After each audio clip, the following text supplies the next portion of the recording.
Bonjour à toutes et à tous, bienvenue dans l'école du futur, ravi de vous retrouver. Voici le programme du jour. On va commencer par notre focus. Lorsqu'elle avait 18 ans, Charlie d'Angers a créé sa chaîne de vulgarisation historique sur YouTube, préférant vivre sa passion face cam plutôt que sur les bancs de la fac.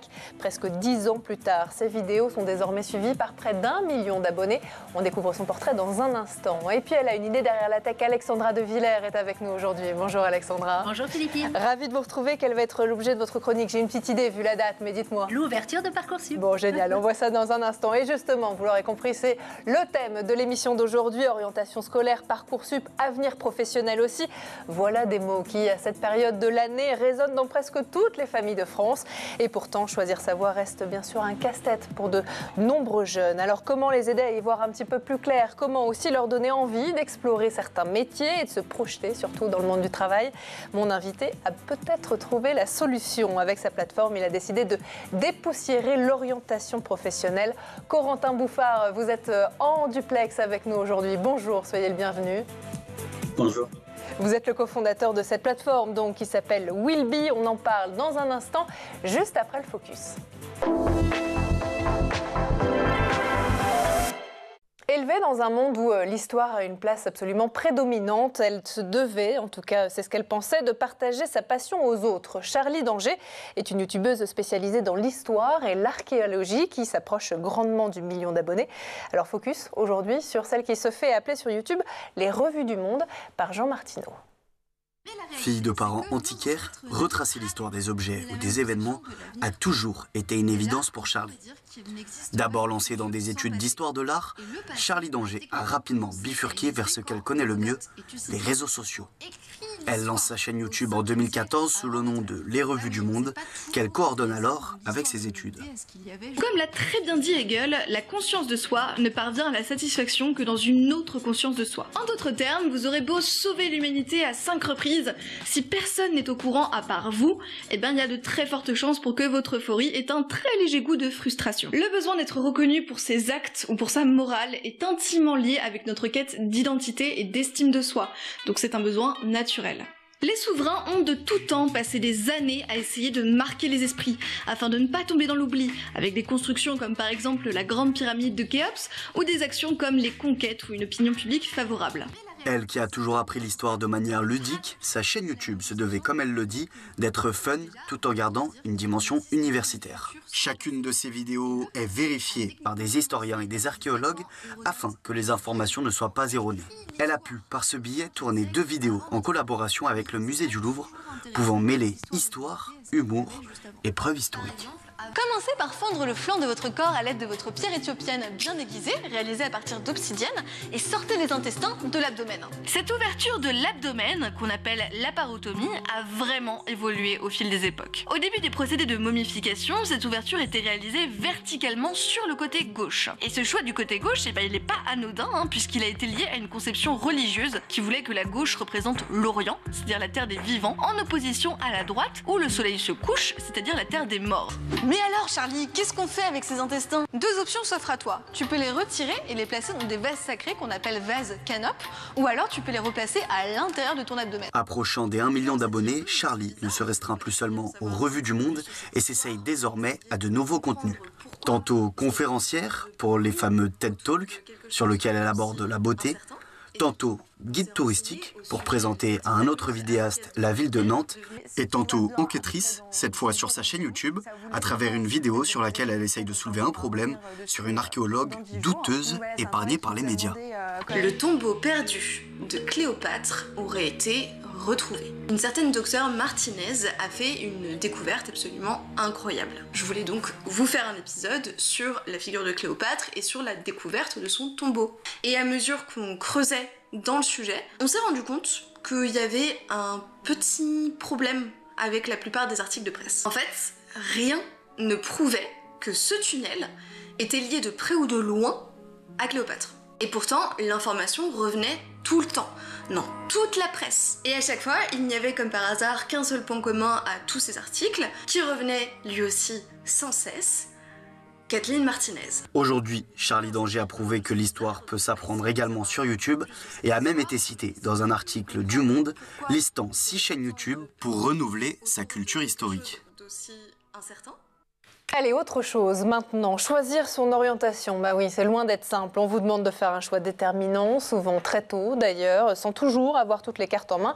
Alors avec des plateformes comme Parcoursup qui ouvrent aujourd'hui, les outils numériques, ils sont là, mais est-ce vraiment suffisant pour aider justement les jeunes à vraiment se projeter dans leur avenir professionnel? Bah, c'est justement là qu'entre en scène la plateforme qui a été créée par notre invité et on en parle tout de suite avec lui dans la première partie du talk. Corentin Bouffard, donc vous êtes le cofondateur de cette plateforme Willby, vous êtes en duplex avec nous, alors vous l'avez lancée en 2021, une plateforme inspirée des formats courts comme TikTok qui propose une approche immersive de l'orientation avec des vidéos de professionnels qui partagent chacun leur quotidien et surtout un accès direct, vous allez nous en parler aux écoles et aux formations adaptées. Vous accompagnez aujourd'hui déjà plus de 100 000 jeunes par mois et ensemble on va essayer de comprendre justement aujourd'hui comment on peut mieux accompagner nos jeunes dans leur choix d'avenir. D'abord, une première question peut-être pour commencer, Corentin. D'où vous êtes venu cette volonté de dépoussiérer justement le processus d'orientation des jeunes? Parce qu'on on s'aperçoit qu'on demande aux jeunes de plus en plus tôt ce qu'ils veulent faire plus tard. On leur demande de réfléchir à leur projet d'orientation dès le collège. Mais en réalité, un collégien de 3e connaît quelques dizaines de métiers et souvent des métiers liés à ceux de son entourage. Donc difficile finalement de construire un projet avec une méconnaissance aussi profonde des métiers du monde du travail. Donc nous, on veut avoir une orientation active, choisie autour des débouchés, quelque chose de beaucoup plus pertinent pour eux et donc ça passe par la découverte des métiers. Alors, vous le faites notamment, cette découverte, vous la proposez sous un format différent aussi de ceux auxquels ils ont pu être habitués quand on parle en tout cas du domaine de l'orientation scolaire, un format inspiré des réseaux sociaux comme celui de TikTok. Vous pensez que les formats courts, ça c'est la clé justement pour capter l'attention des jeunes générations et notamment de ces jeunes qui cherchent vraiment à comprendre les métiers, les formations qu'ils pourraient faire dans les prochains mois, les prochaines années? Absolument, c'est d'ailleurs la grande force de Willby. Le but, c'est de au maximum s'adapter à leur mode de consommation de l'information, à leurs usages. Et quoi de mieux que de reprendre les fonctionnalités et le format qu'ils consomment tous les jours sur les réseaux sociaux. Pour les capter, il faut un format, un contenu qui ressemble à ce qu'on voit sur TikTok ou sur Instagram. Et c'est ce qu'on fait sur Willby, un format court. On voit que le temps de concentration est de plus en plus restreint. Le temps aussi de décision, si un sujet, une vidéo nous intéresse ou pas, est de plus en plus court. C'est quelques secondes. Donc, il faut absolument s'adapter à ces évolutions. C'est primordial. Alexandra, vous avez devant vous justement Corentin, une ancienne professeure d'économie au lycée et puis maintenant coach en orientation. Est-ce que vous connaissiez Willby et qu'est-ce que vous en pensez? Non, pas du tout, mais je trouve ça génial. Je pense que je vais pouvoir l'utiliser avec mes coachés parce qu'on regarde beaucoup de vidéos de métiers. Il faut pour qu'ils puissent faire des choix. Besoin de se projeter, effectivement. Pourquoi, selon vous, Corentin, les jeunes rencontrent-ils autant de difficultés à se projeter, justement, dans un métier aujourd'hui? Les choix d'orientation, on a l'impression, sont de plus en plus complexes pour eux. Je ne sais pas s'ils sont de plus en plus complexes. C'est effectivement, il y a de plus en plus d'opportunités, en tout cas, qui s'offrent à eux, et c'est tant mieux. Mais on oublie trop souvent qu'un collégien, qu'un lycéen ne connaît rien d'autre qu'une salle de classe. Et donc, toute insertion, quelle qu'elle soit, aussi bien sur le terrain, le concret, le réel, qu'en digital, va être bénéfique dans leur processus de réflexion. Donc, c'est notre manière d'œuvrer sur ce sujet en leur apportant sous un format TikTok une multitude de contenus autour des métiers du monde du travail. Donc, c'est tout l'enjeu, effectivement. Pôle emploi disait récemment dans une étude que 80% des métiers de demain n'existent pas aujourd'hui. Alors dans ce cadre, comment vous faites justement pour présenter à ces jeunes sous un format TikTok, on l'a expliqué, des métiers qui n'existent pas encore ou qui alors sont en pleine révolution? C'est une très bonne question. Alors nous, on s'appuie et on collabore avec différentes entités du marché du travail, que ce soit des grandes entreprises ou des organisations professionnelles qui ont, eux, cette vue, ce regard, cette vision sur les métiers de demain. Et donc, c'est avec ces entités-là qu'on qu'on va construire des plans d'action, des plans de communication autour de leur métier et de leur filière. Et donc, je pense évidemment au métier de l'intelligence artificielle ou de la filière hydrogène qui sont en train de se structurer. Et donc, avec eux, on commence à poser les premiers jalons en faisant découvrir les premiers métiers issus de ces industries finalement. Donc, on fait avec l'existant tout en anticipant forcément les évolutions. Alexandra, est-ce qu'il y a un fossé entre les attentes des jeunes et le monde professionnel actuel? Je vous voyais réagir à ce que disait Corentin. Oui, parce que c'est une question qu'on me pose souvent aussi. On me dit, mais il y a plein de métiers qui n'existent pas, comment vous allez faire? L'idée, moi je pense, c'est pas de les faire choisir le métier qu'ils vont exercer toute leur vie. On le sait, aujourd'hui, on va avoir plusieurs métiers, ils vont avoir plusieurs métiers. Ouais. C'est de découvrir une appétence pour un secteur. Et je pense que déjà, si on les emmène vers ça, c'est intéressant. Bon, est-ce que vous partagez ce point de vue, Corentin? Malgré tout, justement, vous me disiez, vous collaborez avec donc ces entités professionnelles, c'est très intéressant. Est-ce que justement ces entités vous disent qu'il y a un fossé, quelque part, une différence entre leurs attentes à ces jeunes et puis le monde professionnel dans lequel ils se lancent? De plus en plus, et c'est d'ailleurs le deuxième constat qui nous a poussé à créer Willby, c'est qu'il y a une désillusion qui en ressort lorsque on a fait ses études, on est formé et on démarre son premier boulot, on s'aperçoit que c'est pas tout à fait ce qu'on avait imaginé. Et ça, c'est quelque chose de très négatif, aussi bien pour la personne qui le vit que pour l'employeur. Donc, il y a effectivement un vrai fossé entre l'image qu'on perçoit de certains métiers, de certains secteurs, et la réalité. Le but avec ces vidéos qui sont très authentiques, très proches et très concrètes, c'est de un petit peu rapprocher ces deux visions pour faire quelque chose de réaliste. Alors, vous parliez justement, Corentin, de ce décalage entre les attentes des jeunes et celui du monde professionnel actuel. La faute à quoi, justement, selon vous, avec Parcoursup qui démarre aujourd'hui? Est-ce que vous pensez que les jeunes sont suffisamment accompagnés à l'école, au collège, au lycée, pour justement choisir leur formation, ou en tout cas leur appétence, comme disait Alexandra? Oui, alors il y a énormément d'initiatives qui se multiplient autour de l'orientation, que ce soit des programmes ou des outils, mais aussi, c'est un sujet qui a été quand même bien pris par les institutions. Il y a des heures dédiées, il y a Parcours Avenir qui arrive.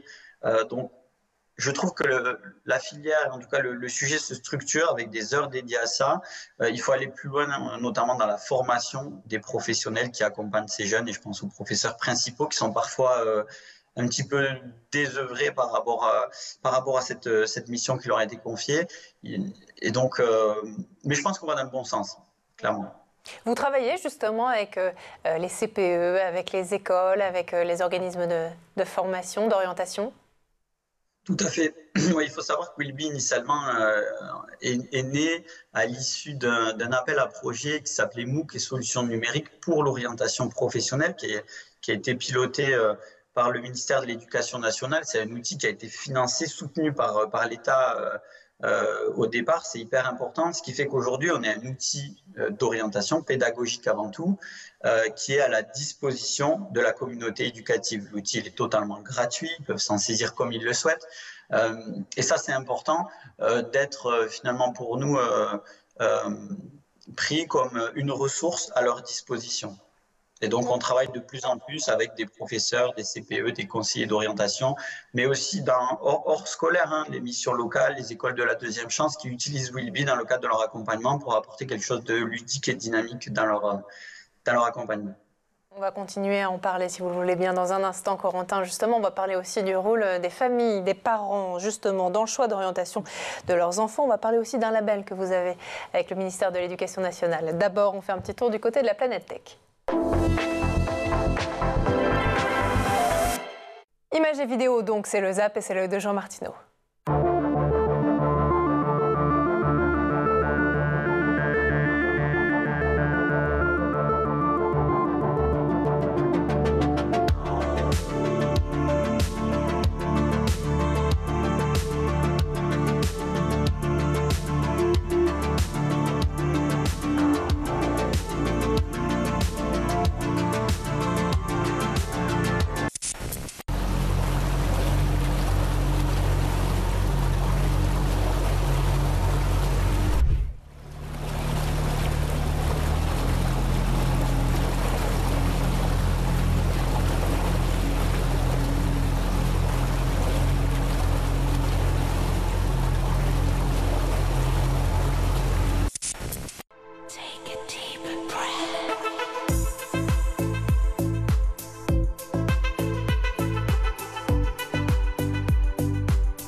est de retour toujours sur le plateau de l'École du Futur et en compagnie de notre invité en duplex aujourd'hui, Corentin Bouffard. Donc on parlait de Wilby, on va bien sûr continuer à en discuter dans un instant, Corentin, avec vous. D'abord, on va laisser place à la chronique d'Alexandra De Villers qui a une idée derrière la tech. Au programme, donc aujourd'hui, Alexandra, c'est aujourd'hui, couvre Parcoursup et vous avez plein de choses à nous dire. Et oui, effectivement, c'est un vaste sujet, Parcoursup. Donc Parcoursup, c'est 24 000 formations reconnues par l'État sur une même plateforme pour environ 950 000 candidats tous les ans. Vous voyez, Philippines, c'est une grosse machine. Effectivement, cette grosse machine ouvre aujourd'hui, c'est-à-dire qu'à partir d'aujourd'hui, les candidats vont pouvoir faire leurs vœux. Donc le 15 janvier 2025, ça démarre. Alors Parcoursup, c'est pour qui? Pourquoi, Alexandra? Alors pour les élèves de terminale qui souhaitent poursuivre leurs études et puis les étudiants en réorientation qui éventuellement auraient fait des mauvais choix et voudraient recommencer des études à partir de la première année. Le principe est très simple. La plateforme met en relation quasi toutes les formations du supérieur. Alors, il y en a qui sont hors Parcoursup, mais il y a quand même beaucoup de choses sur Parcoursup, avec l'ensemble des candidats qui formulent des vœux en fonction de leur envie, de leur niveau, etc. La machine démarre, l'algorithme multicritère se met en route et les résultats sortent début juin. Alors, quelles sont justement les échéances à respecter quand on est lycéen ou étudiant? Alors, il y a un calendrier extrêmement précis qu'il faut respecter vraiment à la lettre. 4 dates clés à retenir, les principales évidemment. Donc 15 janvier 2025, aujourd'hui, c'est le début des inscriptions et de la formulation des vœux sur Parcoursup pour les lycéens et les étudiants, c'est-à-dire les candidats. Ils ont jusqu'au 13 mars 2025, 23h59, pas une minute de plus, pour finir de formuler leurs vœux. C'est très important. Après, plus aucun vœu pourra être ni ajouté ni retiré. 2 avril 2025, c'est la date limite pour finaliser les dossiers, c'est-à-dire les lettres de motivation, etc. Et valider chacun des vœux. Attention, il y a un petit bouton « Confirmer le vœu ». Si on ne confirme pas, il n'est pas pris en compte par la plateforme. Attention, 2 avril. Et le 2 juin 2025, ce sont les résultats qui tombent. Et là, les lycéens devront choisir parmi les oui en un temps très limité. Alors justement, vous nous parliez, Alexandra, des vœux. Combien de vœux on peut formuler en tant que candidat sur Parcoursup? Alors là, Philippine, on aborde une question un peu technique. Aïe, aïe, aïe. Bon, allez-y, on essaye. Alors, les candidats, en théorie, ont le droit à 10 vœux maximum sur Parcoursup pour les formations continues et pour l'alternance. Donc 10-10, on va dire, si on fait les deux. Mais c'est assez rare. Mais en réalité, ils peuvent en faire beaucoup plus parce qu'il y a des vœux groupés qui acceptent des sous-vœux. C'est le cas des BTS, des BUT, des classes préparatoires et bien sûr d'autres formations. Je vous donne un petit exemple concret. Si un jeune souhaite faire un BUT technique de commercialisation, par exemple, c'est une filière, c'est-à-dire un vœu. Mais il a le droit de choisir plusieurs établissements. Par exemple, s'il est en Île-de-France, Rive-de-Seine, Sceaux, Nanterre. Et là, ça lui fera donc un vœu et 3 sous-vœux. Vous voyez, ça fonctionne comme ça. D'accord. Pareil pour les classes préparatoires. Admettons que je souhaite faire une classe préparatoire commerce. Je choisis CPGE, ECG, c'est la classe prépa commerce. Et je peux mettre 10 établissements différents. Un vœu, 10 sous-vœux. Ça, ce sont donc les vœux groupés. Alors, la règle est la suivante, pour récapituler un petit peu. 10 sous-vœux, 20 sous-vœux maximum, toutes filières confondues, sachant qu'on peut en choisir 10 par vœu, c'est-à-dire par filière. D'accord. Alors, voilà. Sachant que je crois que pour compliquer encore un peu plus les choses, il existe aussi des vœux groupés sans sous-vœux. Bah oui, il ne faut pas que ce soit trop facile non plus. Oui. Effectivement, il existe des vœux groupés sans sous-vœux. Ça veut dire qu'on va pouvoir sélectionner un vœu, prendre plein d'établissements et ça ne compte pas dans les sous-vœux. C'est le cas des concours qui regroupent des écoles de commerce post-bac, type concours Access, concours Sésame. C'est le cas des concours groupés des écoles d'ingénieurs, Puissance Alpha, Avenir, etc., des écoles vétérinaires, des IEP de province et des licences PASS en Île-de-France. Très important, si on veut faire médecine, on sélectionne licence PASS en Île-de-France. On peut prendre toutes les licences PASS qu'on veut, on peut en mettre une trentaine. C'est un vœu sans sous-vœu. Bon. J'espère que ça a été clair. Merci Alexandra en tout cas. Comment on fait justement pour s'y retrouver quand on est lycéen ou étudiant? Ben oui, c'est compliqué parce qu'il n'y a pas une règle valable qui conviendrait pour toutes les formations. C'est un ensemble d'exceptions. Donc, le conseil que je donne aux lycéens et aux étudiants en réorientation, c'est de tester la plateforme. Elle a ouvert ce matin, donc allez dessus, inscrivez-vous et cochez les formations, décochez-les, voyez comment ça joue. C'est très bien fait Parcoursup, vous allez voir nombre de vœux, nombre de sous-vœux en fonction des choix que vous faites. Et du coup, vous allez vite comprendre comment ça marche. Bon, vous dites souvent aussi que Parcoursup est votre meilleur ami. C'est un peu une provocation, ça, non? Oui, évidemment, j'aime bien dire ça. C'est un peu provocateur parce que les médias dénigrent énormément Parcoursup en racontant que Parcoursup laisse sur le bord de la route des lycéens qui ont des mentions au bac et qui n'ont pas de formation l'année d'après. C'est pas vraiment le cas. Il faut relativiser tout ça. Et puis, ça génère énormément de stress. On le sait, plus de 60% des lycéens disent que Parcoursup est anxiogène pour eux. Je connais plein de parents qui dorment pas très bien de janvier à avril ou juin. Donc voilà, moi je dis toujours, non, attention, il faut voir les choses autrement. Parcoursup est vraiment une très belle plateforme, très confortable. C'est-à-dire qu'on a tout sur Internet, on n'a pas besoin de courir partout. Et les chiffres parlent pour Parcoursup. 96,8% des lycéens généraux ont reçu au moins une proposition en 2024 et en moyenne, les candidats ont reçu 5,1 propositions en 2024. Quand on n'a aucune proposition, c'est qu'on n'a pas fait des choix très réfléchis, très éclairés.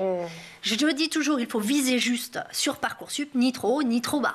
Pour ça, on a le prof principal, on a le conseiller d'orientation et puis des professionnels dont c'est le métier. Bien sûr, effectivement, dont vous faites partie, Alexandra. Merci en tout cas pour cette chronique et bon courage aussi à chacun d'entre vous qui entrez peut-être donc dans cette fameuse période de stress, mais tout va bien se passer bien sûr. Et puis on est là pour vous accompagner justement dans un instant. On continue à le faire avec notre invité dans la deuxième partie du talk.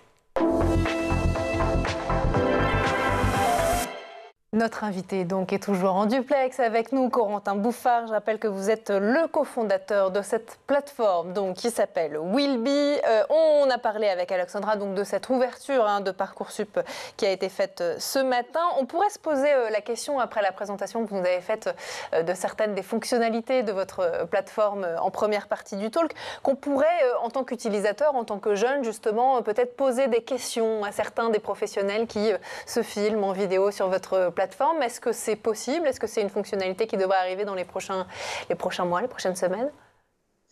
Alors non, aujourd'hui, ce n'est pas possible de leur poser des questions directement pour plusieurs raisons. La première, c'est qu'ils seraient sursollicités et déjà, ils prennent le temps de filmer leur métier, d'avoir fait ces vidéos. Si en plus, on doit leur demander d'être réactifs et de répondre à chaque fois à des questions, ça serait très, très compliqué pour nous d'avoir des volontaires, puisqu'il faut le dire, ce sont des personnes volontaires, des collaborateurs qui le font sur leur temps.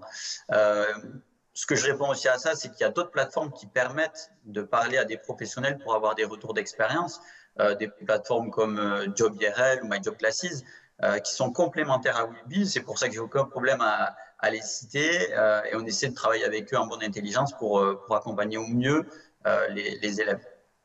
Vous êtes aussi labellisé par le ministère de l'Éducation nationale. Qu'est-ce que ça a changé, ça, pour vous?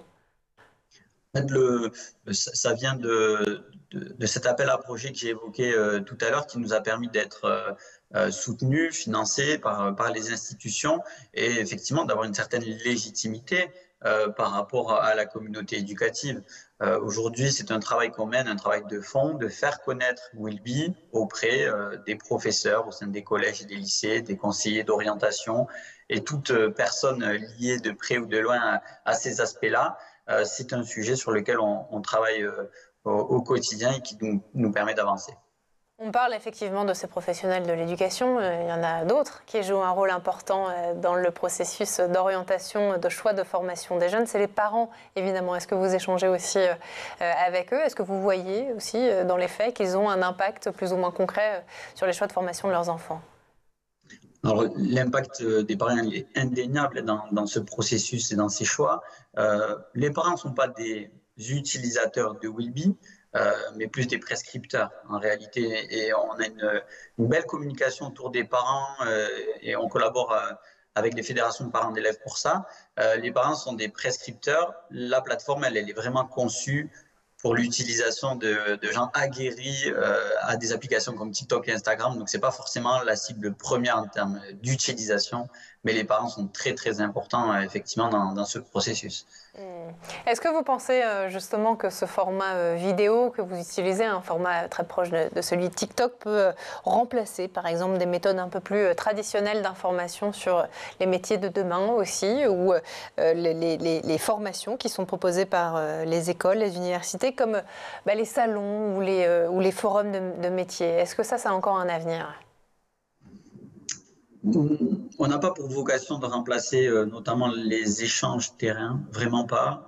On est un premier niveau d'information. C'est pas toujours facile pour un jeune de pousser des portes et d'aller parler à des gens en vrai. Il y a peut-être une timidité à cet âge-là.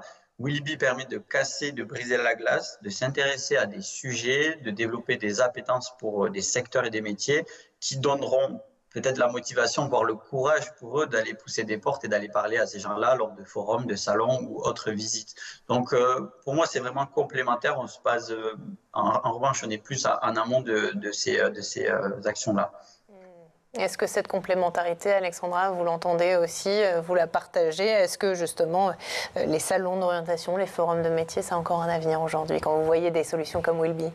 Évidemment, moins. C'est sûr qu'aujourd'hui, on a tout à disposition. Après, moi, ce que je conseille toujours aux lycéens, c'est d'aller dans les écoles directement, plutôt que les salons énormes. D'accord. Faire les portes ouvertes, aller discuter avec des étudiants qui sont déjà sur le marché du travail, qui font des stages, et comprendre un peu en discutant directement avec eux. Ça reste quand même... change tout. Oui. Bon, c'est complémentaire, vraiment. C'est le conseil, donc l'un des conseils qu'on donne justement à nos téléspectateurs aujourd'hui. Merci beaucoup. Corentin, avant de terminer cette interview, j'ai encore quelques questions à vous poser. À votre avis, notamment, quelles compétences sont indispensables dans le monde du travail de demain? Quelles compétences vous poussez justement à ces jeunes? L'adaptabilité, puisqu'on voit que les choses évoluent très très vite avec les nouvelles technologies, l'intelligence artificielle qui a fait une entrée fracassante dans le monde du travail il y a 2 ans et qui va continuer à le révolutionner. Donc cette capacité à être pragmatique et à évoluer tout au long de sa carrière, comme vous l'avez évoqué tout à l'heure, on est voué à changer de métier et de compétences et d'évoluer. Et de faire évoluer ses compétences très très rapidement dans le futur. Donc il faut être capable et avoir envie de ça. Vous souhaitez devenir d'ailleurs un acteur incontournable de l'orientation scolaire et professionnelle en France. Comment vous comptez y parvenir aujourd'hui? Mais ça fait déjà plus de 4 ans qu'on y travaille. Et aujourd'hui, Wilby bénéficie d'une certaine légitimité, d'une certaine notoriété aussi. Le but, c'est de continuer à enrichir la plateforme de métiers, de vidéos grâce à nos partenaires et de continuer à développer sa notoriété auprès de la communauté éducative. Ça passe par des partenariats d'ampleur, aussi bien avec des institutions que des organes représentatifs. C'est un long travail, mais que l'on mène de manière régulière et déterminée. Bon, en tout cas, on vous souhaite bien évidemment, beaucoup de succès dans ce que vous faites. On souhaite aussi à tous nos téléspectateurs et notamment aux jeunes et aux familles qui nous regardent beaucoup de courage dans cette nouvelle aventure qui est celle de l'orientation scolaire à l'orientation professionnelle avec l'ouverture de Parcoursup. Aujourd'hui, merci d'avoir été avec nous, Corentin Bouffard. Je rappelle que vous êtes le cofondateur de cette application Wilby. Merci à vous aussi, Alexandra, d'avoir été notre chroniqueuse. Évidemment, il fallait que vous soyez... Merci à vous de nous avoir suivis et comme tous les jours, dès demain, dès 12h30 et toujours sur School TV, on se retrouve dans l'école du futur. D'ici là, prenez bien soin de vous.